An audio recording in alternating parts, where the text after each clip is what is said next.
watching Rust and Smoke Garage.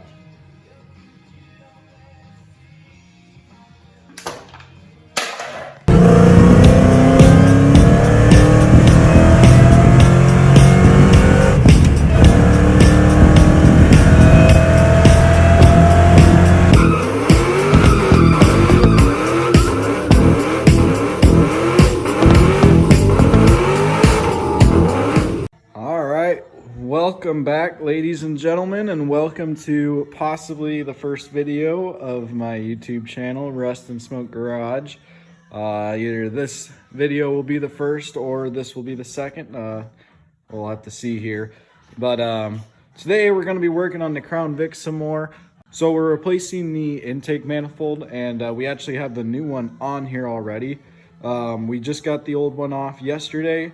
Just got this new one on here actually just before I started recording this video. Me and my dad ended up getting that on. I needed a little bit of help just getting it positioned and everything. A lot easier with two people if you're doing this on your own. I would recommend a buddy or someone to just kind of help you place that. You can do it on your own. It's just a bit easier with two people, but I'll kind of give you a rundown on where we're at here. So 2007 Ford Crown Victoria. Police Interceptor, 4.6 liter V8 under the hood here. So we got the new intake manifold on here, like I said. Got most of the bolts in. We also got the fuel rails in, and we got those torqued down already. So those should be all good to go, except for just needing to be plugged in. But we got this bracket right here that I'm finishing putting on. I don't know how well you'll be able to see it, but Ford puts a bolt. Actually, you can barely see the head of it right there where my finger is. They put a bolt on the back side of the head there, and it's quite difficult to actually get to. So I don't know if we're gonna get the actual torque spec on that one, but we will get it tight. But so first thing we'll start off with here actually, where we're at right now is I'm actually going to torque up those bolts on that bracket. Except for the exception of this intake manifold bolt right here. We'll save that for here in just a few seconds. And there's also a bolt that runs right here. So really we're just going to be tightening up that back bracket that goes onto the head actually.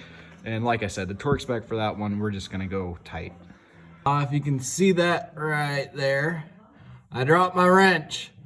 So we're going to have to retrieve that guy and then we'll get back at it here on this back bolt.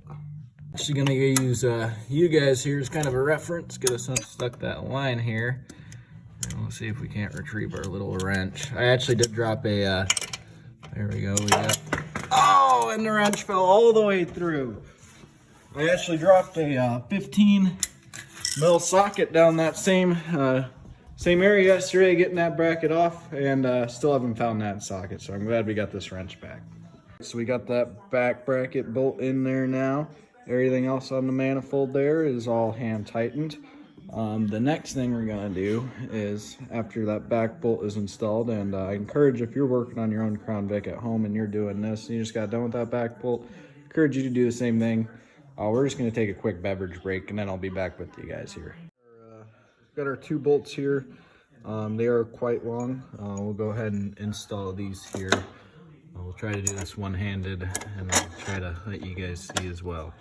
So we're just gonna go hand tight to start these guys off with here. Looks like we might need the ratchet to put them in a little bit more there. We'll throw in our second bolt as well here on the other side. Let's hand tight that a little bit.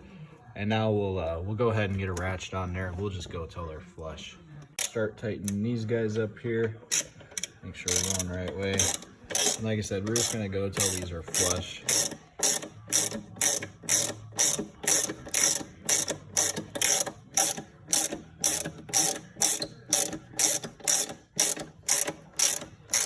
Well, right there should be good. We aren't torquing these up yet, so you don't need to get them crazy tight. You just need to get them started. And now that I got that one, and this one's actually going in a lot easier now. So that did help out quite a bit.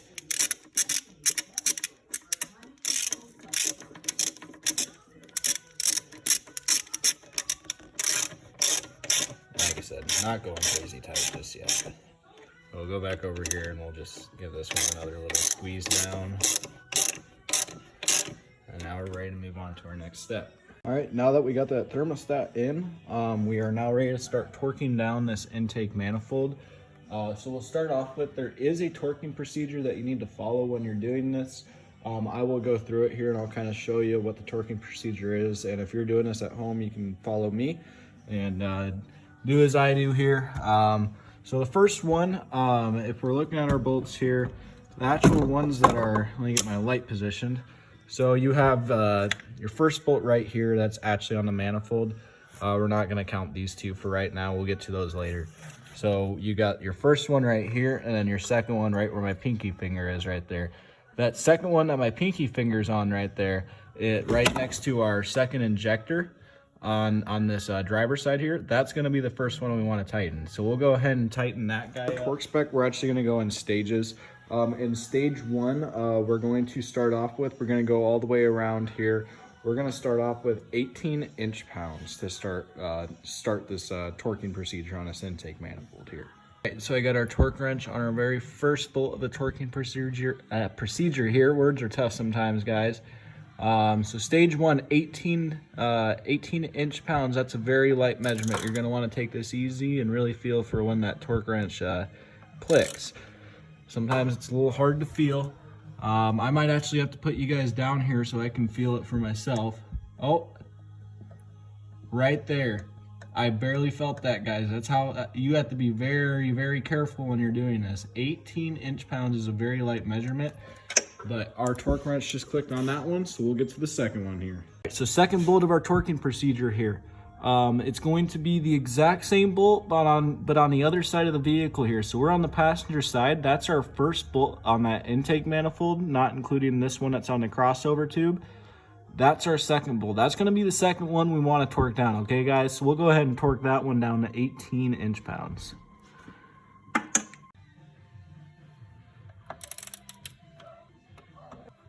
Bolt is going to be this top bolt on the very top of our fuel rail cover here. It goes all the way down into the intake manifold. I don't know if you'll be able to see that there. But I actually don't have a 15 for my inch-pound wrench. I don't have a 15 1/4 inch, so we're just gonna barely snug this down with our 3/8 ratchet here. Just barely. That's about all you need to go, guys. And we'll get on to our next bolt here. It's going to be right next to that first one you torqued up on this side, okay, guys? The one just right to the left of that. And actually, the intake manifold I have is the Dorman one. It actually has the torque procedure numbers written on the actual intake manifold here, so that's pretty nice. But if yours doesn't, obviously, you can copy the torquing procedure I'm giving you guys here, and you can use that. But we'll go ahead and torque up this fourth bolt here. All right, so once again, you just want to be very careful. I know I said that a lot here, but this is a very important part of the torquing procedure with these intake manifolds. We're just going to feel for that click. And these inch-pound ratchet, especially at 18 inch-pounds, very hard to feel sometimes. Right there, I don't know if you guys heard that, but it's clicking right there. So we'll go ahead and move on to the next one as well.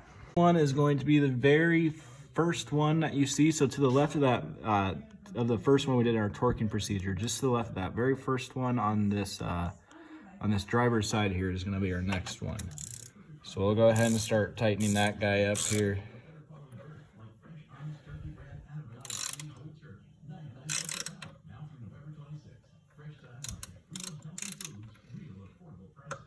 There's our click. We'll go ahead and move on to the next one. Be directly across, so first one on the actual manifold itself on this passenger side here. We'll go ahead and get him tightened up here.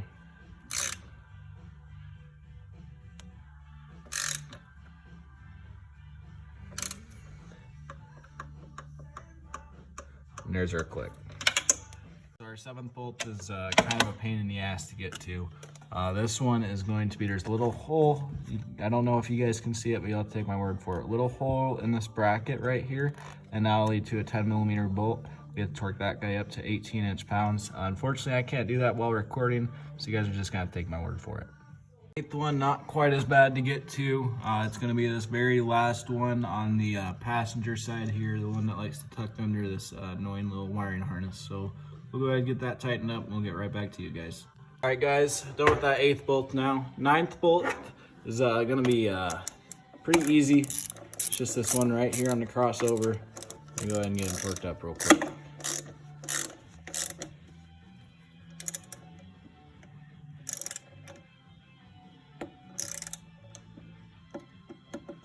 There's our click. We'll go ahead and move on. 10th bolt, if you're looking at the front of the car here, it's going to be this one on the left side right here. So we'll go ahead and get him tightened up real quick.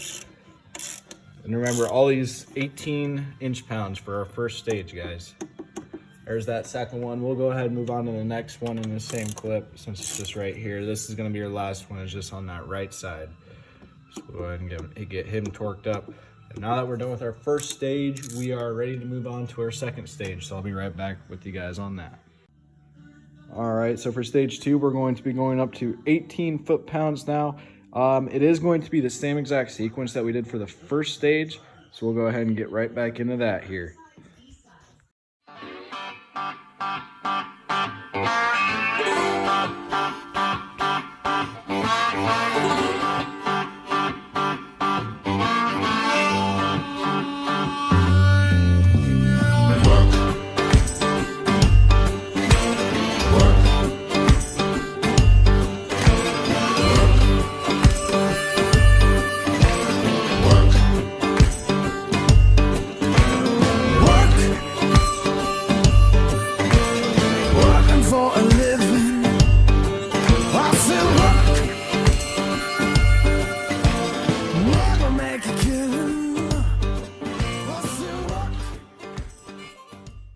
All right, ladies and gentlemen, after you do your torquing procedure, make sure you take these proper safety precautions and have a beverage break. All right, so next up in our procedure here, we'll go ahead and install our elbow onto the intake manifold. So you should have 5 bolts that mount this on, at least for these P71s. So just go ahead and hand tight all those 5 bolts for now, and we'll get into torquing. After inspection, I couldn't really find a torque spec for this elbow to the intake. A lot of people just say they just kind of tighten it up till it's tight. Just make sure you don't overdo it. Just nice, decently tight. Don't like I said, don't overdo it. They're small bolts. They don't need a ton of torque. Just tighten them up till they're decently tight. All right, guys. Now after you get that elbow that goes onto the intake installed, we're just gonna plug in all these little electrical connectors and all that fun stuff, just make our lives a little bit easier with those here. So we'll go ahead and do those, and we'll get right back to you guys. We got most of the stuff plugged in here. Got that plugged in, got this plugged in as well. We also re-plugged this in as well here. We'll go ahead and throw in our ignition coils here real quick. Just get it out of the way since everything is relatively out of the way to put those in. We'll just go ahead and do that and bolt those down. All right, guys. Getting back at you here, we got those coil packs installed, got everything plugged in, the injectors and the coil packs, got them on both sides. We also torqued down this already. If you didn't catch that, we just did till it was decently tight. I couldn't find a torque spec for this guy. We also plugged in these connectors. One goes right there, one goes into your little fuel rail sensor right there. We also got that guy in. No torque spec for that either. I just torqued that till it was tight. And there's also another connector on the other side of it right there that we plugged in as well. All right, guys, so we got our throttle body and our intake tubing on here. We're gonna go ahead and throw that alternator on the front here and get that belt back on. After that, we'll just have the coolant to fill up until this bad boy is ready to go. All right, guys, so we have the alternator installed here, and we also have that serpentine belt also mounted on. Now it is going to be time to fill up the coolant, and I will show you guys how to do that here in just a second. Guys, so what you're going to want to do to fill up our coolant here is you're actually just going to disconnect this upper radiator hose again. So actually, if you disconnect this while you're removing your intake manifold, it might be easier since you'll have to fill up the coolant anyway. We're just going to stick a funnel, or you can just pour straight down into this tube. We're just going to fill it up until that radiator is full and we see coolant at the top of this hose. Once we get to that point, I'll get right back to you guys. So unfortunately I didn't get a clip of it, but we did fill this guy up. I haven't tightened up that clamp yet, but you will know when it's full because it'll start leaking out of the overflow tube, as we found out here doing this. So once you start hearing it coming out of that overflow tube, it should be full. You'll also see it coming up through your thermostat here. And also the reservoir will start to fill up as well. So we have the coolant filled now. I'm just gonna tighten up that clamp and we should be ready for our first start, I believe. All right, guys, we got that hose tightened up and we got our battery terminals back on. I believe we are ready for our first start. We'll go ahead and get the old Rust and Smoke's garage door opened up here and we'll start up our first victim.